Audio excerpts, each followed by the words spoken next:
In the final part of this session, we're going to take a very brief look at how you might go about getting some of your own data into Gephi so that you can do some of the visualization things that we looked at in the previous video. There's a number of different ways to get data into Gephi. I will include Gephi's documentation and some external documentation about that in the additional resources part of this module. But the one that's the simplest, the way that's the simplest and the way that's probably most relevant to many of you as humanities researchers, and to me as well, is just to use a CSV. And again, remember that when I say CSV, that's a comma-separated values file, and that's basically just a spreadsheet.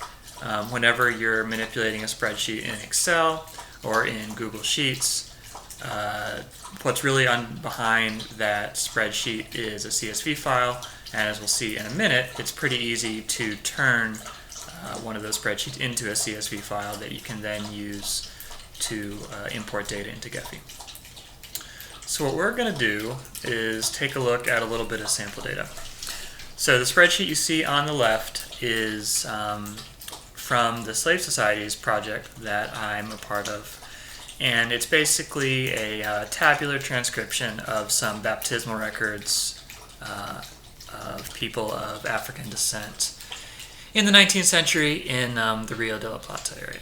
But the important thing for the purpose of this exercise is that it's structured data that has some information about networks, in this case, social networks between people. And in order to change this into a format that Gephi can accept, what we're going to do right now is just do something manually. In practice, actually, if you really did have a big spreadsheet like this that you wanted to turn into Gephi input, it would probably be better to write a simple program to do that. So if that's something that interests you, tune into the Python session later in the bootcamp. Python would be an absolutely great language for doing something like that. But for the time being and for the purpose of this exercise, we're just going to do it manually. So in order to import CSVs into Gephi, you actually need two separate CSVs. You need one CSV for the nodes, and the nodes here, again, will just be the individuals that appeared in these records. And you need a separate sheet for edges. And again, remember, those are the connections between the nodes. In this case, those are representing some sort of relationship between the individuals in question. And specifically in this case, the little mini networks that we're going to describe are networks of parentage. Many of these folks that are being baptized are infants, so we have the names of one or both of their parents. So we're going to start with the nodes sheet. I'm just going to call this nodes, not nods. In order to import nodes into Gephi, you need a few things. Number one, you need some kind of identifier for those nodes, and as we'll see in a second, that is what we're going to use to define edges. We're going to use those identifiers to tell Gephi which nodes the edges connect. Second, we need a label. This is literally the label on the node. In this particular case, that label is going to be the person's name. Those are the only things that we absolutely have to have for every node, but you can also add any number of additional attributes to each node. For example, in this case, some attributes that we might want to add, since these are people, are sex. You can see we also have birth status in the spreadsheet on the left. We could, keep going. We could add any number of attributes for every one of these nodes, but for the purpose of brevity, we're just going to stop there. So again, in terms of the identifier, the only important thing is that these are unique. In many larger data sets and in the large database that the Slave Society's Digital Archive is built on, for example, there are native unique identifiers assigned to each node. In this case, we don't have that since this is just a flat spreadsheet, so I'm just going to start from one and go up. But it is a good practice to have unique identifiers assigned to discrete pieces of information in your data set, regardless of exactly what that data set is. So we'll start with number one. We're going to grab this first individual right here. So there we've got a label. We've got his sex. and we've got a birth status. We can make this even easier. You notice those columns are almost contiguous. For the purpose of, again, just right this second, I'm going to delete this column, and we're just going to grab all three of these, paste them on over. We're just going to do a few of these in order to have them. And then in order to have some relationships, I'm also going to grab, as I mentioned before, some of the parents here.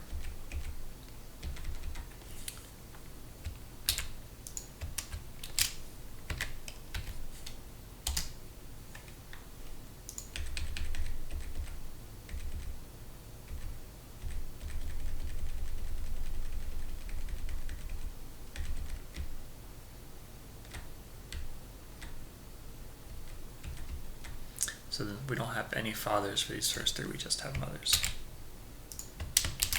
Which, as you might suspect, is not unusual in the case of children born in the early modern era. But in any case, we've got a few nodes now. We're going to leave it there. The purpose of this is just to demonstrate how this process works. But again, we could add as many as we wanted. Note also that we did have this birth status attribute for the three infants. We do not have that for the mothers, but that's okay. We don't have to have any given attribute for all of the nodes that we want to import into Gephi. So the second sheet that we're going to make are the edges. In terms of edges, there again are two pieces of information that we absolutely have to have. The first is a source, and the second is a target. And those refer to those node identifiers from the other sheet. These right here. If the node is undirected, it doesn't matter which is the source and the target because they're interchangeable.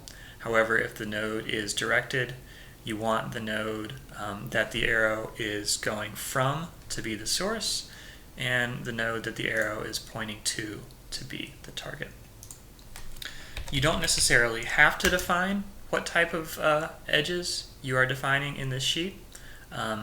If you do not, the default is undirected. However, in this case, we are going to have some directed edges, so I am going to go ahead and include this type column. Just like nodes, you can also include attributes here. In this particular case, I'm just going to use that attribute column to indicate what type of relationship the edge represents. So the last thing we're going to do is we're going to create three edges, connecting these two child-mother pairs. So in all three cases, the source is going to be a mother. The mother were the last three nodes that we added to the sheet, so there'll be 4, 5, and 6.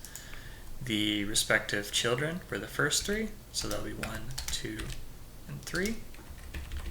We want all of these to be directed.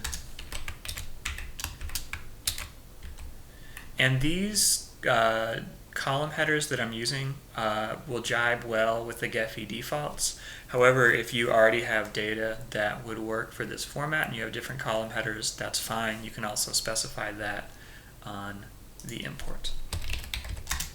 Finally, we're going to go ahead and add attributes, and we're done. So we've got a list of 6 nodes, and we've got a list of 3 edges that connect them. In order to use these CSVs, or these spreadsheets in Gephi, as I said, we're going to download them as CSVs, which is very easy to do in Google Sheets. You can also simply save a spreadsheet that you have built or are building in Microsoft Excel as a CSV. So we've downloaded both of our CSVs. Now we're going to go into Gephi. We've got a new workspace. We're going to click File, Import Spreadsheet. We're going to go find the CSVs that we just downloaded. I'm going to grab the nodes first. So you notice Gephi already recognizes this as a nodes table. And these are comma separated values files. You can also have files generated by different kinds of programs that are separated by different characters, and that's what the separator field here indicates. So we've got our file, we've got ID, we've got label, we've got sex, it is a string, we've got birth status, it's also a string. And those are just the attributes. We're going to click finish. It says no issues found during import. We've got our 6 nodes, we've got no edges, and we're going to add them to this new workspace. So you see now we've got a super duper basic graph. It's just 6 nodes positioned randomly. But the last thing we're going to do to kind of give this a little bit of structure is we're going to import that edges sheet. So again, back to where the downloads are, going to find our edges, going to grab them. See again, Gephi recognizes this as a comma-separated edges table, which is perfect. That's what we want. Note that here the source and target are mandatory, but we also do have the type and the attribute. Looks like everything's good once again. We're going to click finish. And again, you see it worked, and now we've got 6 nodes and 3 edges. We could open a new workspace. We can also just append them to the existing workspace because we already have the nodes here. So finally, this is a super basic graph, but it is a graph. We've got our nodes, we've got our directionality. If we look at our data table, we've got the 6 nodes here. We could run some of those same reports that we ran in the previous exercise. So now we've got the degree of each of the nodes. In this case, of course, they're all just 1 because it's 3 mother-child pairs. So this has been a super simple data set that we built and imported to Gephi, but the exact same principles would hold if you had a much larger data set that you wanted to import into Gephi. As I mentioned at the beginning of the video, there are also many different file formats that Gephi will accept in addition to CSV, and I will include more information and documentation about various other import strategies that you can use in the additional resources section of this module. Thanks again for following along. Hope that you learned something interesting and possibly even useful about Gephi, and don't hesitate to follow up with me or one of the other Center for Digital Humanities team members if you want to learn more about Gephi or network analysis or data visualization. Thanks again.